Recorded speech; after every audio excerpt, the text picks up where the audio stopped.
So the next time that you see this bike, it's going to look radically different.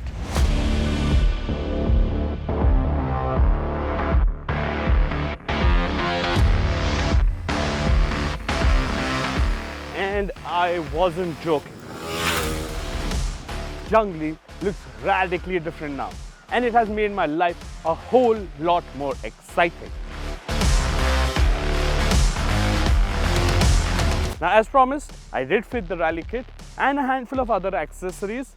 The aim was to increase its off-road capabilities as well as find a good setup for the road.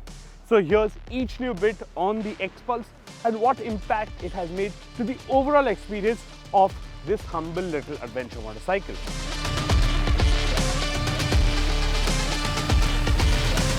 Now it is almost as if the XPulse hit puberty and it has got a massive growth spurt, and having the long travel suspension on board is paying off massively, because during last year's atrocious monsoons, I wasn't scared or worried about a new pothole or severe waterlogging in my area. More so, it is unlocking new off-roading capabilities for me, and I don't feel quite as much worried about taking those daunting big obstacles that come in my path, because this bike just goes over them with relative ease. And with these suspension units, the bike is running a lot flatter and composed, especially with my larger heft. Now, finding the right setting might involve a little bit of trial and error, and once you do get the desired riding dynamics that you wish for, well, just store those settings in the notes section of your app. For me, for a person who is nearly 100 kilos and likes to ride a little bit fast and hard, I found the best setting to be 16 clicks of compression and 14 clicks of rebound at the front, and the rear monoshock, middle preload, and one more than the middle setting of rebound. Now the stock riding position on the XPulse is a bit commuterish for my liking. So with the handlebar risers, the controls come closer to you and you get a little bit more leverage on offer. It also reduces stress on the upper portion of your body, and as you know, less stress equals to more riding time. This does seem daunting, and yes, the seat height does become seriously tall. But don't let it stop you from trying it out, because you only be worried when you're coming to a halt or in bumper-to-bumper traffic. But the best way to get rid of this fear is to find yourself at open ground where you can practice slowing down or crawling. Sure, there will be a few slow speed falls along the way, but once you do get the hang of it, the advantages of having the seat are tremendous. Firstly, because you're seated over 90% of the traffic, you get a much clearer sense of what's ahead and you can plan your moves well in advance. Secondly, the seat foam used over here is thicker and well cushioned. So over long distances, you don't get quite as much fatigue quite easily as you would on the stock seat. But most importantly, the biggest advantage is when you're going off-roading, as standing up and gripping the bike becomes a lot easier. I found myself to lock my knees into the seat more naturally. Unlike on the stock seat where I couldn't quite find the nice rhythm and ended up causing unnecessary weight transfer and exerted my energies a lot more than what I would have liked. Now I just wanted a clean, uncluttered look, and you can find cheaper options on Amazon. But this one has served me quite well for over 2 years, firstly on the old 2V and now on this. So spend a bit more and get this rugged solution. Now this isn't necessarily for all. I just like this because this plate has these pre-cut holes so I can neatly tie in my luggage straps. Also for trailies, you can mount your small trail packs here like the Viaterra CT and store your basic knickknacks inside it. I purposely left the tires for the last. The knobbies come part of the rally kit if you buy it as a whole. These Maxxis tires are made from super soft compound and only meant to be used for proper serious off-roading. Fitting them on the wheels took a good couple of hours and 1,000 rupees for the local tire wala to do the job.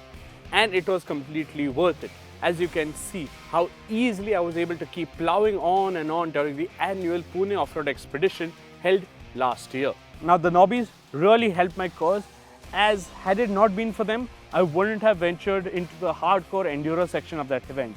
And the downside of having Knobbys fitted on your bike is that it makes the bike redundant for road usage. And due to some misfortunes at that event, the bike was sort of out of commission for a few months.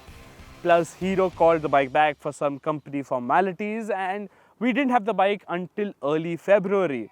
And once we did get the bike back, I didn't quite have the itch to go back to the stock Seats. Thankfully, that's when those came to my aid.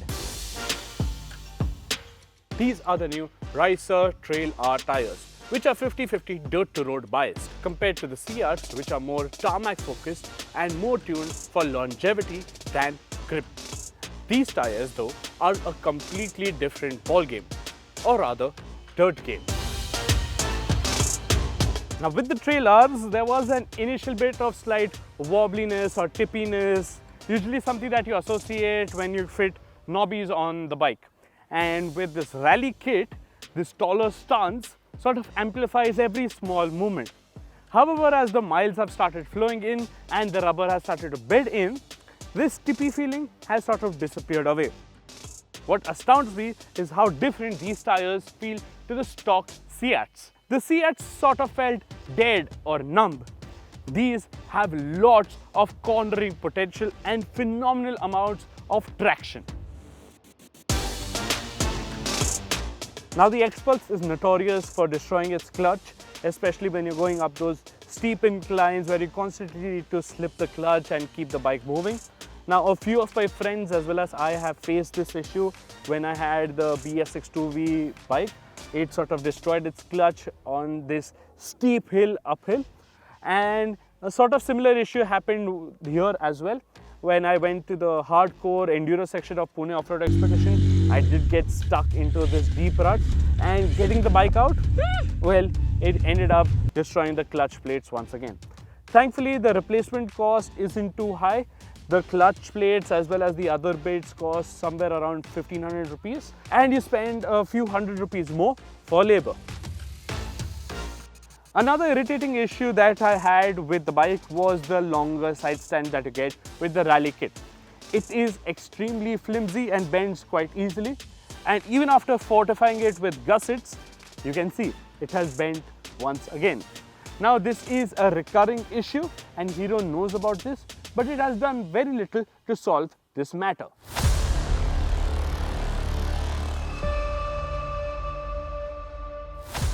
Our time with Jungli as a long-termer is nearing its end.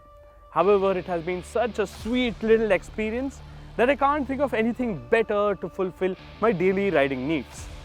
And I know it isn't perfect, full with plenty of small flaws, but I love it.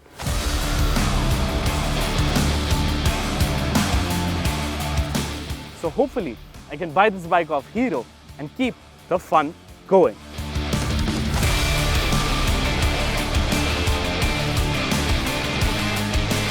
Don't forget to like and share this video. Comment below on what accessories you found intriguing or you too are dying to fit on your XPulse. Subscribe to ZigWheels, hit that bell notification icon, and I, and probably even Jungli, will see you soon in the future.